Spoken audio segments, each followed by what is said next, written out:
Hello, Gio and I are here today with Shai Fogel, and Shai is the general manager for the US market for Mindspace. So I cannot wait to hear all about you and all about what Mindspace is up to. I've been in your San Francisco location. I think that might be the only one. Gio is sitting in front of either London or Warsaw. We're not sure, Yep. but it's beautiful. Yes. And Shai is sitting in Philadelphia, Yep. Pennsylvania. So thanks for taking the time to do this with us. Of course. I'm actually now in Brooklyn. Oh, you're in Brooklyn, This right? is Brooklyn, yes. Okay. A global company, a lot of locations. Yeah. This is what happens. Totally. Okay. Let's start with your story and then talk about Mindspace. And I'm sure Gio has an angle he wants to cover. But for those that, let's start with you and how did you get to Mindspace? What's your background? And tell us about your co-working moment when you joined the industry. Of course. So my background is more of startups. I had a few startups before I was starting at Mindspace. Fun fact is that I used to be a client of Mindspace before actually joining Mindspace as an employee. So my last startup, which was called Spartux, we used to do video advertising. We had a player back in the very early days of video advertising. So we helped publishers basically monetize their video content. Yeah. So we rented 2 offices in the first floor Mindspace ever had in Tel Aviv. I'm always reminding the co-founders that they used to be my community managers. So we were there for like a year and something. And then the light rail work in Tel Aviv started. So we actually moved to WeWork. I know. And you could say that. Okay. Oh, man. So we did that. And then we sold the startup to someone else, and it was an equity hire, and I didn't want to work for the other company, so I was kind of like looking around, and I kept in contact with the actual community manager in Tel Aviv, which she is now my counterpart. She's the general manager for Israel, Rachel, and she told me about a new position called a launcher, and I was like reading the job description. I was like, oh, this is basically me. So I applied, I did everything, and then I started to work for Mindspace. I started to work for them in 2016. So that was 7-something years ago. As a launcher, I always tell people that I had like the awful job of traveling around Europe and opening new locations for Mindspace in Europe. It was really fun. I did it for like 2 years. My full complete launch was Warsaw. Which was very interesting to be in a country that we came there before any other international players. So we had to like teach everyone what's co-working, why it's good. We did it very successfully. Warsaw now has 2 locations, very successful locations. They're all at like full capacity. People love it. And then in 2018, I was told them that I want to move to the US. It was my dream since I was 10. I saw New York for the first time, and I told my mom, okay, this is where I'm going to go. As a Jewish mom, she didn't like it that I'm going to be that far away from her. But, she always say, I'm also a middle child. So like my dreams are here, and I'm aiming also here. So I told her like I'm going to do it. 24 years later, again, moved in 2018. I moved to San Francisco to basically lead all the expansions for Mindspace in the US. We started with 2 locations, one in San Francisco that opened in September of 2018, and DC in August of 2018. And then we kind of like slowly expanded into Philly, that we opened in the middle of the pandemic in April of 2021.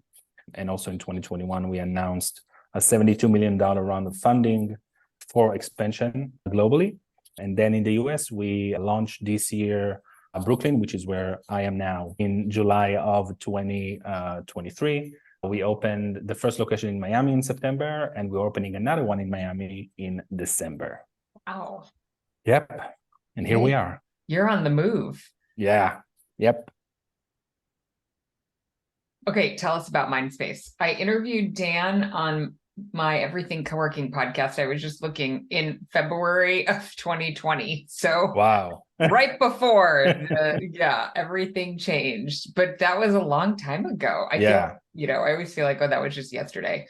Tell us about, it's a boutique, but global brand. Yeah.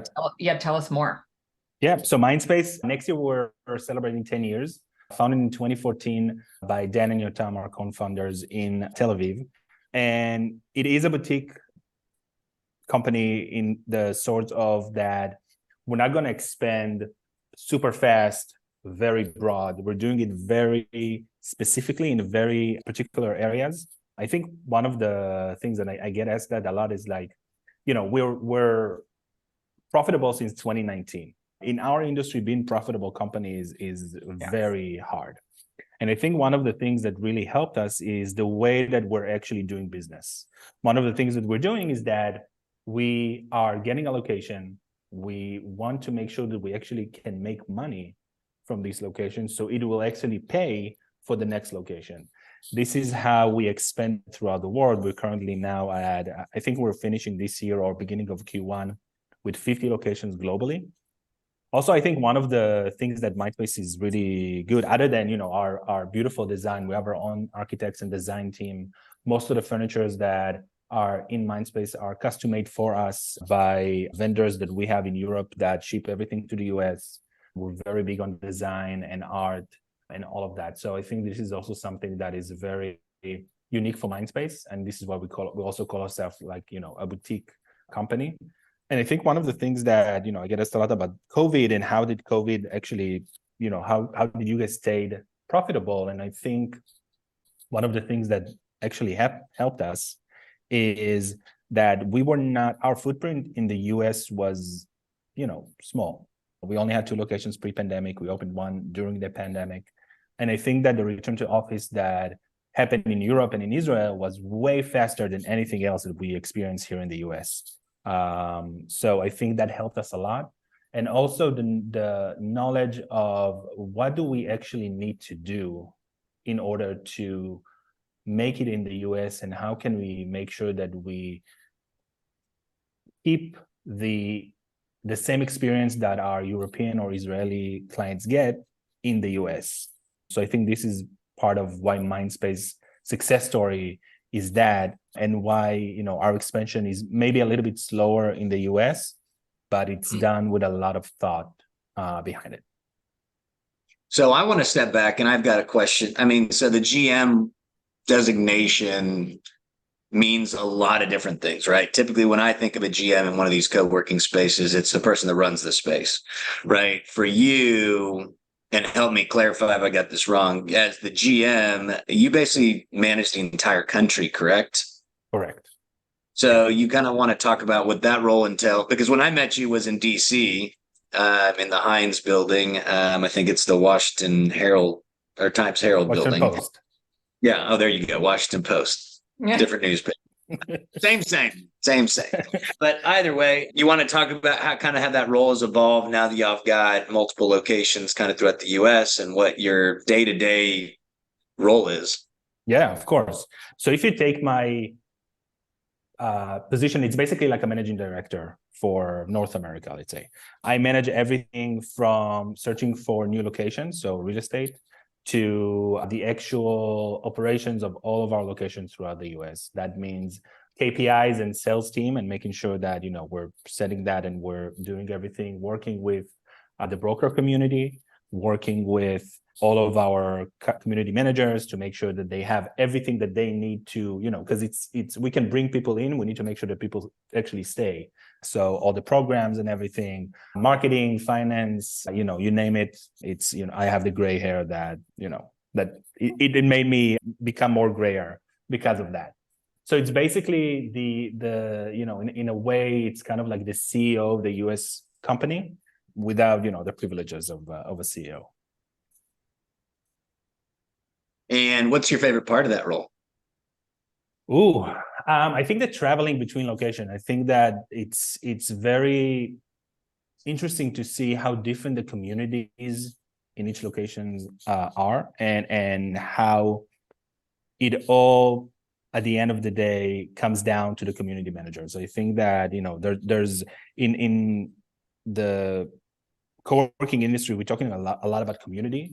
And I think that we also need to talk a lot about the people that actually create those communities. And other than the members, which are very important, it's also the community managers that come in, day after day and make sure that people feel at home and that they have everything that they need. Every time I go to the milk fridge, there's always like a new type of milk that I find. I'm like, oh, this is the new one. I'll try it.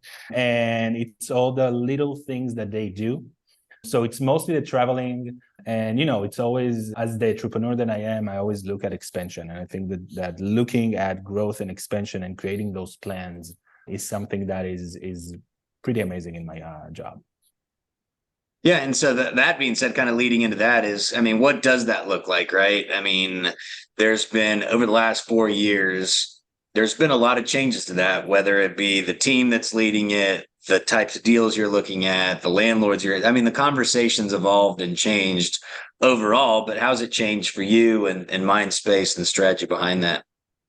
I think that we're looking at everything in terms of markets. So our expansion is usually done in clusters because I think operationally it's easier to operate in clusters. So, we're currently in, let's say, 5 different markets. We have the Florida market with Miami, we have New York with Brooklyn, Philly, DC, San Francisco, which is very sparse when you think about it. But then you have the cluster of DC, Philly, and New York, which is kind of like a cluster. So we're looking at it that way. I think that if you asked me that like a couple of years ago, I would say, we just want to grow wherever we can. And then we took like a step back and said, okay, growing is important, but also what are the operational costs for us to grow just everywhere? Because if I have just one team, let's say in Austin, Texas, and one team in Atlanta and one team in Miami, it doesn't make sense. I need to make sure that they all work together. So that's one of the things. This is why we're actually opening 2 locations in Miami, other than, the hot market that Miami is. This is the first city that we're actually opening 2 locations at the same time. And I think that expansion also means how it changed. It's like, the way that we do it now is that we're more understanding of what it means to open and operate a location in the US. It's very different than Europe, completely different than Israel, of course, and catering more to the taste of the American members, which is very interesting because it's mostly bagels and cream cheese and cereal in the morning, which is it's fun for operational costs because it's so cheap. Wait, how is that different? What are you feeding the Europeans? Oh, it's croissants and fruits and yogurts and parfaits and stuff like that. And there's a lot of Aperol spritz and it's very, very, very different. Where in the US, bring a pizza from Costco and some beer and amazing. Like people are like, oh my God, yes, give it to me. The bar is low for the Americans. Bar is, I won't say it's low. I think that it's, as a person that loves Costco pizza, I think that the bar is it's very accurate. And I think, at the end of the day, if people in Europe are coming more for the opportunity to meet other people, which is very, very important also for Americans. But I think that for Americans, they come to co-working space to work.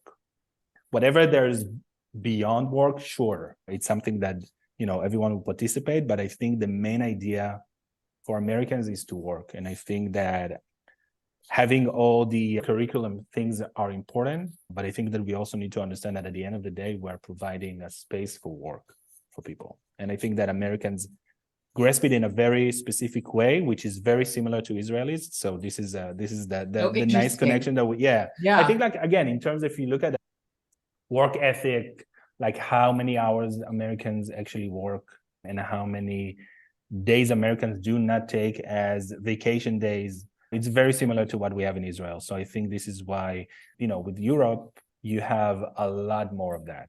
The work-life balance is completely different. So if you have... We're taking all of August off. I know, right? Don't call. Yeah. We'll be drinking Aperol spritzes, exactly. eating croissants. And in the US, you go to a surgery and I'll be in a surgery for 3 hours. Call me later. I saw that blog post somewhere. I was like, that is so true. That is so true. And put it on LinkedIn and I was like, oh my God, that's so sad.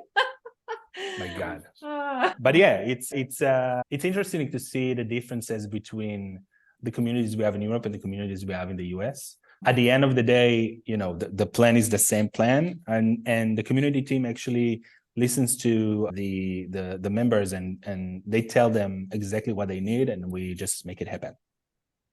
And your locations from a design perspective are very localized. I remember the San Francisco location. I was True. like, wow, there was like some book collection that was like salvaged from, so I was Yeah. like, wow. Yeah.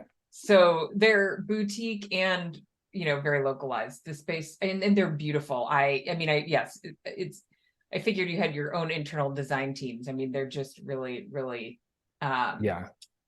beautiful. What was my question going to be for you? And you have super fancy coffee machines on every floor. Do you We still do. that? I remember in San Francisco, I was like, wait, you have 3? We do. Yeah. I can get a fancy cappuccino wherever I am in this. Yes, we do. We space. do. And now also we have a new plan for meeting rooms where you have the super fancy coffee machines in the meeting rooms. Yeah. So is your meeting room activity going up post-COVID? Is that kind of a yes, the meeting room activity, the day passes, Okay. the offsites, Yeah. all of that. Yes. Oh, that was going to be my question. How do you think about, you mentioned the cultural differences sort of globally. How do you think about hospitality? The differences? Yeah, like so, you know, you talked about like, you know, the US, like give me Costco pizza and beer, and yet you have these gorgeous, you know, really boutique, localized spaces. Yeah, how do you as a brand think about hospitality, and does it differ among regions? Yeah, most of Mindspace employees are actually coming from the hospitality industry. Part of the training that our community managers, also the sales managers, are going through is hospitality training, meaning that what we always say is that if you went into a 5-star hotel and think about the experience, this is the experience you want our clients to have. From the moment that you set your foot into Mindspace, we need to make sure that you know that you are the top priority that we have right now. And it has anything from remembering people's first name to exactly what they like, when they like it. It's a skill that is, I think, growing in our industry of people that understand that, you know, we do deal with real estate, which is, you know, one part of the business. But at the end of the day, the customer service that we give to people is hospitality standard and has to be the highest as we can. I remember that about my visit in San Francisco. I might have even like sent Dan a note. I was like, your team is like so amazing. Thank you. I hired them. Thank you. Yeah, Thank you. I mean, super. But so that's not lost though, because you sort of made, you know, you're like, Americans come for work. They're happy to have access to the rest of it. But you think that hospitality layer is still very important in the US. Oh, 100%, especially when you talk about people's guests. The way that, you know, if you have an office and you're like, okay, I have a guest that is coming, the way that this guest is handled by the community team is very, very important, because, you know, they sometimes come to a co-working space and they don't know that this is not your traditional office. Yes. So you want to make sure they get the same experience that they have had they come to your traditional office. So, yeah.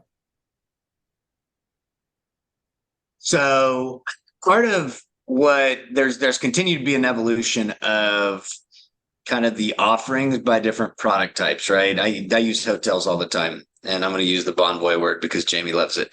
So you got everything from motels all the way to luxury, right? And everything in between. So if you were using a hotel, we'll use Bonvoy. Where would you say you are as far as the offering? Would you say you're on the luxury boutique side? Would you say you're just boutique side? Kind of where do you think you fall into that?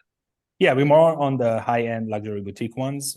It comes with, again, look, I would say look behind you on the screen.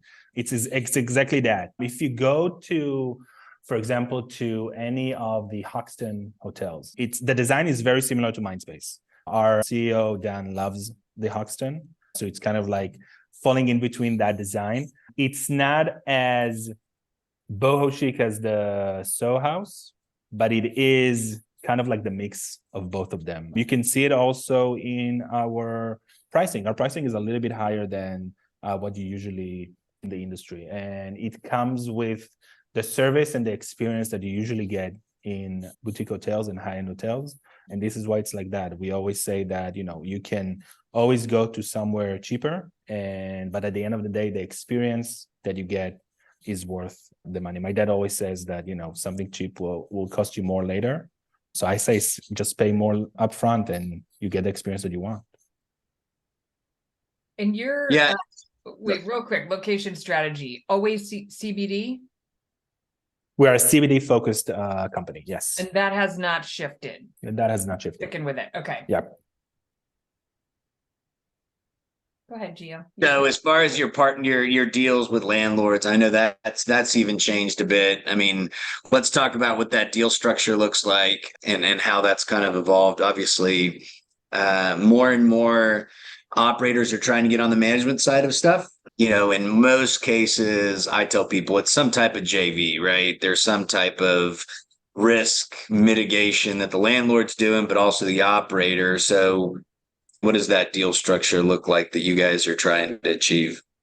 I think management agreement is always something that we'll strive for, because at the end of the day, it does create a partnership between us and the landlords. It also, capital wise, it's easier for an operator to come in and show the landlord that if you are able to give us the finances to operate the space, we can take a floor and do it for you. And at the end of the day, you'll get, market rent plus on that.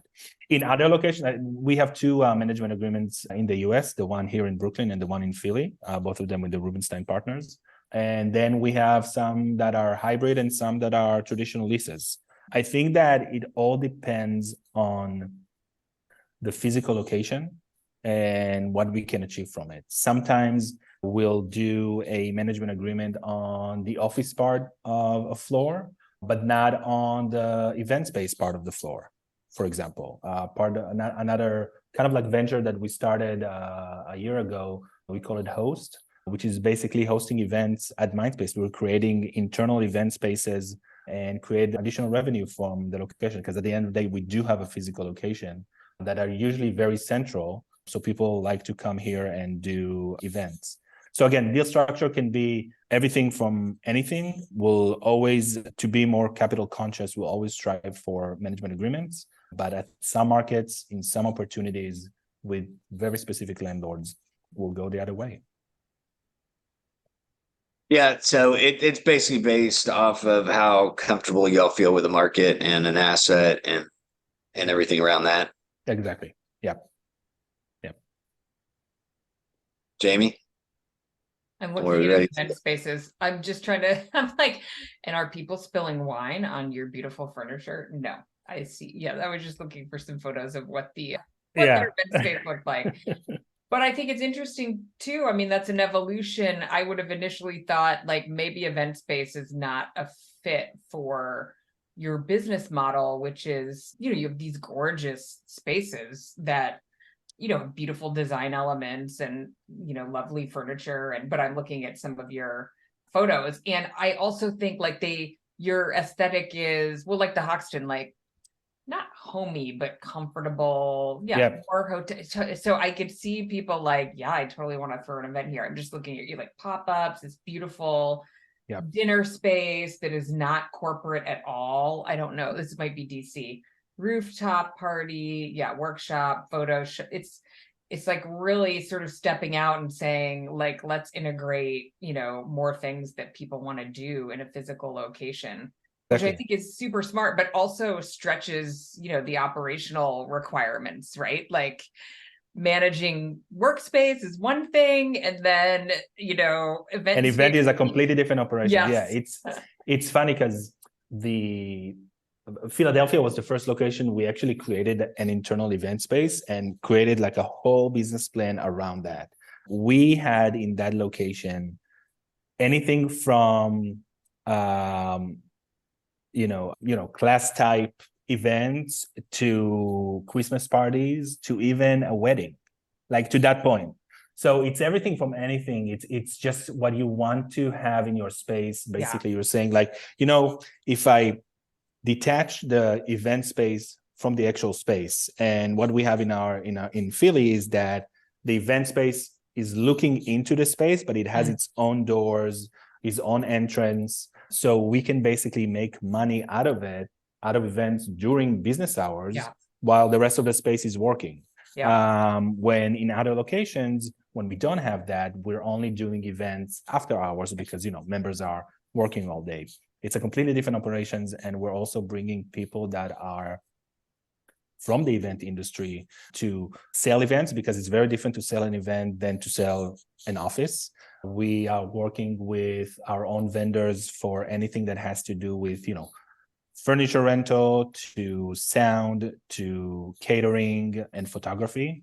So we have our own vendors and we're working with them, and all the clients know who they are. Of course, clients can bring also their own vendors, but we tell them that there's vendors that already knows our space, how to work with us and everything. And it's something that we're starting to build in every location we have. So we have that here in Brooklyn, Miami, both locations in Miami will have that. So every new location will get its own event space, and it's a completely different part of the business.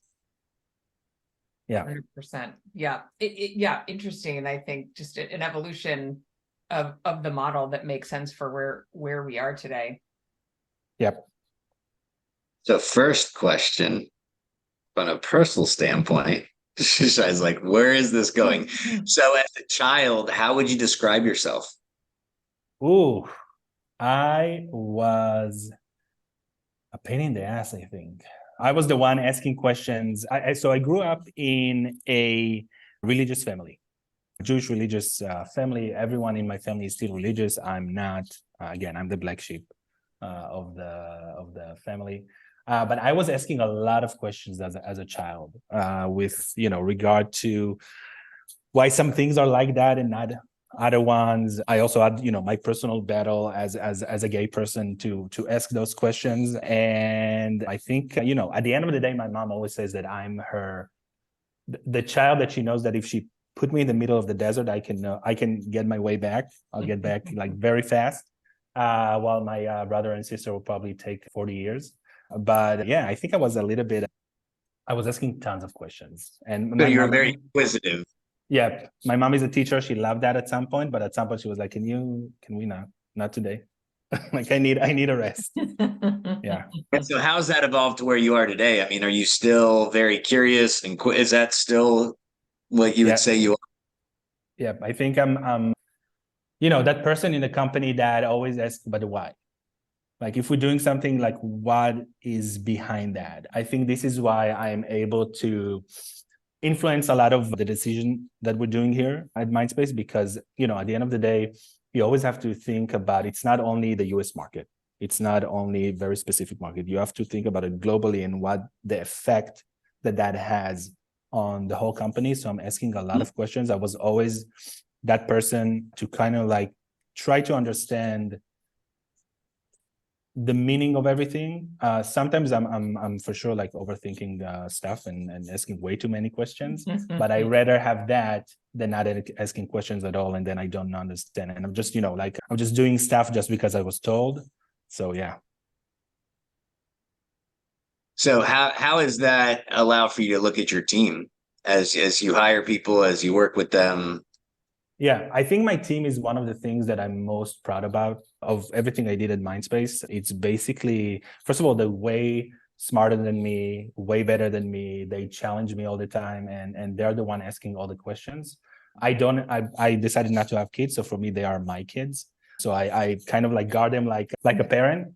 And it's funny because I always say that if you take a line between all the Mindspace US employees specifically, you draw a line between everyone, it's basically me in different shapes and sizes. We have the same DNA. We laugh from the same things. We have, every Thursday, we have a UST meeting, like all hands, everyone go online, and we start this meeting with, tell us a good thing that happened to you this week. Because, there's so many like bad things that can happen to you in a week, especially in a work where we're customer facing. So it's always like, tell us one good thing that happened to you this week, and it has to be non-work related. So it's also like get you into their own little world. So yeah, I love my team. All right, Jamie. I'm going to go back to a work related question. So I have a 2-part question. One, where does your sales process happen? So I'm guessing your local team gives tours. So do leads come to some central team, or do they go straight to the locations? Straight to the location. So we have a sales manager in each location. Okay. I do believe that, making it central, kind of like take the personable approach to all of that. So again, another thing that Mindspace is a little bit different than the rest. I think that, so the sales manager is getting the lead, inbound lead on Salesforce. They call the lead, they set a tour, they do the tour, they negotiate the terms, sign.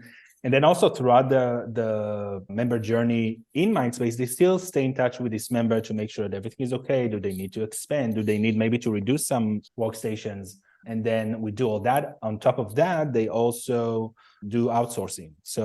Outbound. So they have lists over lists of companies that we want to attract into Mindspace. They talk to them. They try to get them to Mindspace. We're going to, of course, to events and meetups and everywhere we can meet clients. The sales team at Mindspace is very in touch with the clients and how to bring them into Mindspace. And I think that this is also part of our success globally. That it doesn't come. Yeah, exactly. Yeah. And again, going back to hospitality, it's very, very that.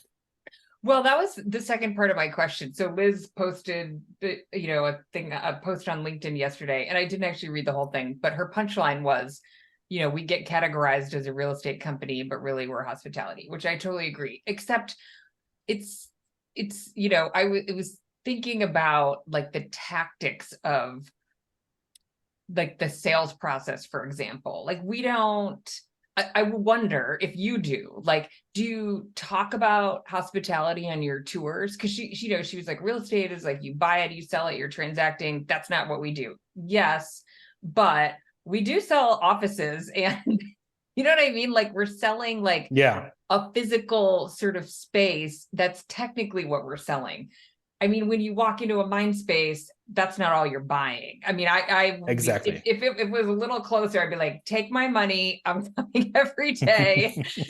This is where, you're buying like the experience of being in there. But do you have any thoughts on like how hospitality or the like promise of it fits into the sales process? Yeah, so it's two things. So it's one thing to sell and operating location, because then the vibe is already there. You come in, you see the members. You it's already kind tangible. of exactly. Yeah. And then when you don't have it, like when you try to sell, for example, we're now, when we open downtown Miami in a month, we're now in the process of pre-sale. It's very hard to explain the vibe of everything. So what you're trying to do is basically, we have videos of different things that we did in the US and in Europe, and how that does that go. It's always talking about the extra mile that we take for our members. I don't think the sales manager actually say the word hospitality, but I think everything in their pitch basically talks hospitality, from the way that we greet you and your guests, to the cleaning, all the happy hours, which we call Mindspace hours, and all of that. So I think they do talk about it, just not in a way that they say, hey, hospitality, this is what it is, and all of that. Yeah. But it's part of the language. How many square feet is your typical location? It's somewhere between 30 to 50 square feet. Okay. Yep. Wow. Yep. Okay, Gio, back to you. Back to me. Back to you. A personal or professional? Let's see. Which one's gonna win? If your team were to give 3 gifts that they see in you, what would the 3 gifts be? Gifts? Ooh. Yeah. Talents. Oh, that's a good one. I would say Think funny, from your heart, because not your head. You're thinking from your head.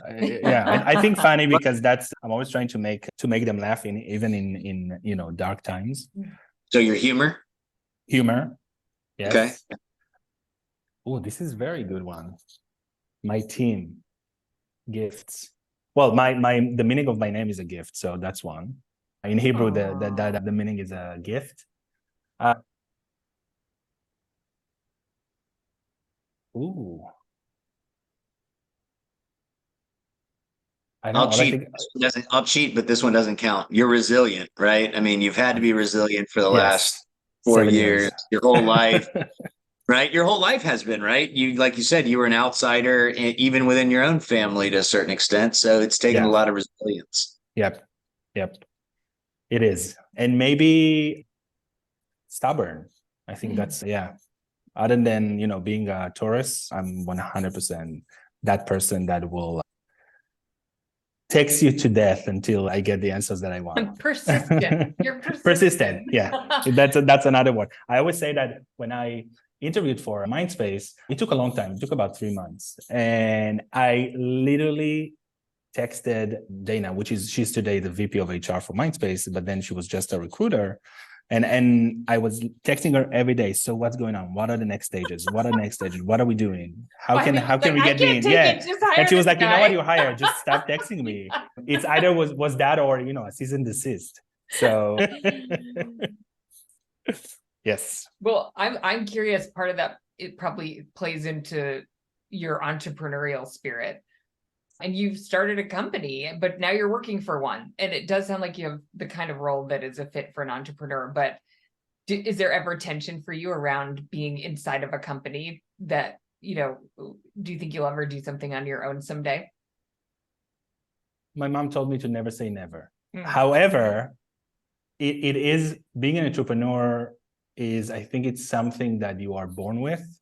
And you can take it anywhere you go. It doesn't matter if you're in a, your own company kind of situation or you're working for a company. I think that part of what I love about Mindspace is that even though we're, again, celebrating 10 years next year, we're still acting like a startup.